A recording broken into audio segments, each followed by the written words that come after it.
just want to say, yes, I want to create a wrinkle in time for you because as you just laid out some historic facts, I can link that with Stephen Miller today. As you well know, he grew up in Santa Monica. And yes, he is of Jewish descent. And I think this whole idea of how can he be a white nationalist when he is of Jewish descent? Well, he in fact can. Italians at one point were not considered white. But when they get white status, are you trying to say that there are no Italian people who can be anti-black, who can be racist, who can be white supremacists, and certainly that's not the case. Stephen Miller grew up in Santa Monica and has long held these beliefs. There is actual footage of him putting down janitors, saying he doesn't want to throw away his own trash because we have actual janitors to do it. So this aside from being just not a nice human being, he also had a friend who was Latino, who he said, I can't be friends with you anymore because you are Latino. When he began his career, he started on Capitol Hill and worked for Congresswoman Michelle Bachmann, then Congresswoman Michelle Bachmann, and the ideology that he pushed from Capitol Hill very much trafficked in white supremacy. Before he got to Capitol Hill, he was a student at Duke University. He penned several right-wing columns attacking diversity and liberalism. In one article, he mocked Duke's efforts to be more inclusive, calling it a shameful deficiency. He worked with David Horowitz Freedom Center, which is an anti-Muslim hate group, and they would organize events like Islamofascism Awareness Week. He was also classmates with Richard Spencer, an American neo-Nazi and anti-Semitic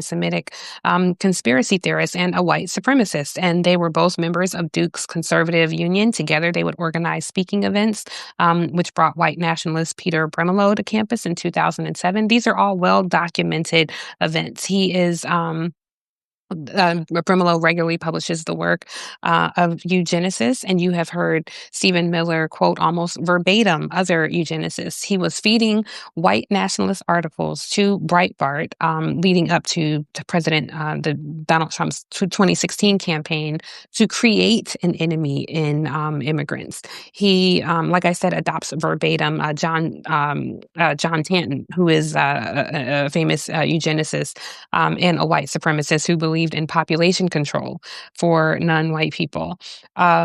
He was worked for in the office of Jeff Sessions, and there was a gentleman there. Jeff Sessions was the Attorney General during the early part of Donald Trump's first presidential term, and there was a Black gentleman there, Thomas Figures, who was a Black assistant U.S. attorney, and he has said on the record that Stephen Miller would refer to him as boy on multiple occasions.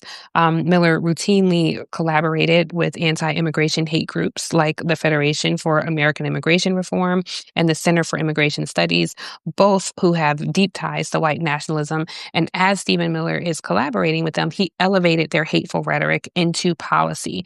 He pushes manufactured outrage. In 2023, his legal group, America First Legal, filed a complaint accusing Kellogg, yes, the cereal company Kellogg, of politicizing and sexualizing its products simply for releasing a pride-themed Pop-Tarts box, which featured RuPaul. So we can go on and on and on and on into a deep, troubled history of Stephen Miller. And I think it is journalism malpractice that anytime we reference him, if we play a soundbite from him, if we talk about him, we should acknowledge that this is a person who is a white supremacist. He is not the first white supremacist in the White House, as we well know, but he is certainly one today.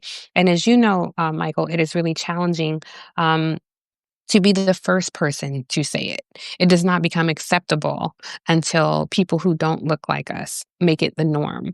But I have never been afraid, nor have you, to speak something that is not an opinion. I'm not debating it. It is not, I didn't look at these things and decide, because I wonder for the people who are saying he's not, then what would it take for us to acknowledge someone is a white nationalist, other than them declaring, yes, I myself, I am a white nationalist? What would it take other than the evidence I have laid out before, well-documented evidence from the Southern Poverty Law Center, from reports from the Wall Street Journal, from actual reporting? What would it take for us to acknowledge, yes, this person is a white nationalist? And I would challenge journalists who have a platform to be upfront and use that platform responsibly and be bold and be the person to say, yes, we can declaratively say this because it's not a controversial opinion, but it is actually a fact backed up by the evidence in which I just laid out.